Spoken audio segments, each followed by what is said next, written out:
Hello friends, ಎಲ್ಲರಿಗೂ ನಮಸ್ಕಾರ. ನನ್ನ ಹೆಸರು ಕೃಷ್ಣಮೂರ್ತಿ ಡಿ ಸಿ ಅಂತ ಹೇಳ್ಬಿಟ್ಟು. ಇವತ್ತಿನ content general knowledge. General knowledge ವಿಚಾರವಾಗಿ ನಾನು ತುಂಬಾ ವಿಡಿಯೋಸ್ಗಳನ್ನ ಆಲ್ರೆಡಿ ಅಪ್ಲೋಡ್ ಮಾಡಿದ್ದೀನಿ.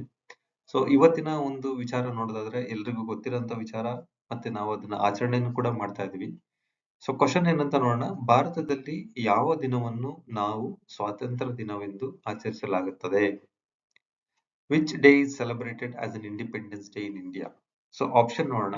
ಮೊದಲನೇದು 26th ಆಫ್ ಜನವರಿ, ಮತ್ತೆ 15th ಆಗಸ್ಟ್, ಮೂರನೇದು 2nd ಅಕ್ಟೋಬರ್, ನಾಲ್ಕನೇದು ಬಂದು 14th ನವೆಂಬರ್. ಈ 4 ಆಪ್ಷನ್ ಅಲ್ಲಿ ನೀವು ಸರಿಯಾದ ಉತ್ತರವನ್ನ ಕಮೆಂಟ್ ಬಾಕ್ಸ್ ನಲ್ಲಿ ಅಪ್ಡೇಟ್ ಮಾಡಿ.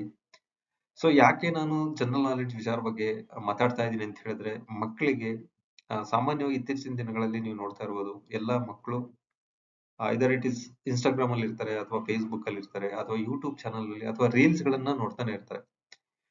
ಅಲ್ಲಿ ಯಾವುದೇ ತರಹದ ಒಂದು ವಿಚಾರದ ಬಗ್ಗೆ ತಿಳ್ಕೊಳ್ಳುವಂತದ್ದಾಗ್ಲಿ, ಅಥವಾ ಅವರು ಒಂದು ಓದಿರುವಂತಹ ಚಾಪ್ಟರ್ಸ್ ಗಳಲ್ಲಿ ಕೆಲವೊಂದು ಕ್ವಶನ್ಸ್ ಗಳು ನಾನು ಆಯ್ಕೆ ಮಾಡಿಕೊಂಡು ನಾನು ಇಲ್ಲಿ ಕ್ವಶನ್ಸ್ ನ ಕೇಳ್ತಾ ಇದ್ದೀನಿ. ಈ ಒಂದು ಕ್ವಶನ್ ನೋಡಿದಾಗ ಅವರಿಗೆ ಎಲ್ಲೋ ಓದಿರೋ ಒಂದು ನೆನಪಿನ ಶಕ್ತಿ ಮತ್ತೆ ರೀಕಾಲ್ ಆಗ್ಬಹುದು, ಅಥವಾ ಈ ವಿಚಾರ ಬಗ್ಗೆ ಅವರ ಫ್ರೆಂಡ್ಸ್ ಜೊತೆ ಮಾತಾಡಬಹುದು ಅಥವಾ ಚರ್ಚೆ ಮಾಡಬಹುದು. ಚರ್ಚೆ ಮಾಡಿದಾಗ ಏನಾಗುತ್ತೆ, ನೆನಪಿನ ಶಕ್ತಿಯಲ್ಲಿ ಉಳ್ಕೊಳ್ಳುತ್ತೆ. ಹಾಗಾಗಿ ನಾನು ತುಂಬಾ ಈಸಿ ಇರುವಂತದ್ದು ಮತ್ತೆ ಅವರಿಗೆ ಗೊತ್ತಾಗಬೇಕಾಗಿರುವಂತ ವಿಚಾರಗಳನ್ನ ನಾನು ವಿಡಿಯೋಸ್ ಗಳನ್ನ ಮಾಡಿ ಅಪ್ಲೋಡ್ ಮಾಡ್ತಾ ಇದ್ದೀನಿ.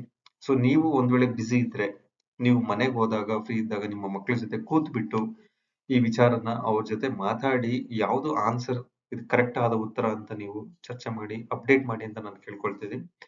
ಮತ್ತೆ ಇಲ್ಲಿ ತನಕ ನೀವು ಸಬ್ಸ್ಕ್ರೈಬ್ ಮಾಡ್ಕೊಂಡಿಲ್ಲ ನನ್ನ ಯೂಟ್ಯೂಬ್ ಚಾನಲ್ ಅಂತ ಹೇಳಿದ್ರೆ, DCK ಮೂರ್ತಿ ಅಂತ ಹೇಳಿ ನನ್ನ ಯೂಟ್ಯೂಬ್ ಚಾನಲ್ ಹೆಸರು. ದಯವಿಟ್ಟು ಸಬ್ಸ್ಕ್ರೈಬ್ ಮಾಡ್ಕೊಳ್ಳಿ, ಮತ್ತೆ ಬೆಲ್ ಐಕನ್ ಪ್ರೆಸ್ ಮಾಡಿ, ಕಮೆಂಟ್ ಮಾಡಿ, ಮತ್ತೆ ಶೇರ್ ಮಾಡಿ ಅಂತ ಹೇಳ್ತಾ ನಾನು ನನ್ನ ಇವತ್ತಿನ ಒಂದು ಕಂಟೆಂಟ್ ಬಗ್ಗೆ ನಾನು ಮುಗಿಸ್ತಾ ಇದ್ದೀನಿ. Thank you very much.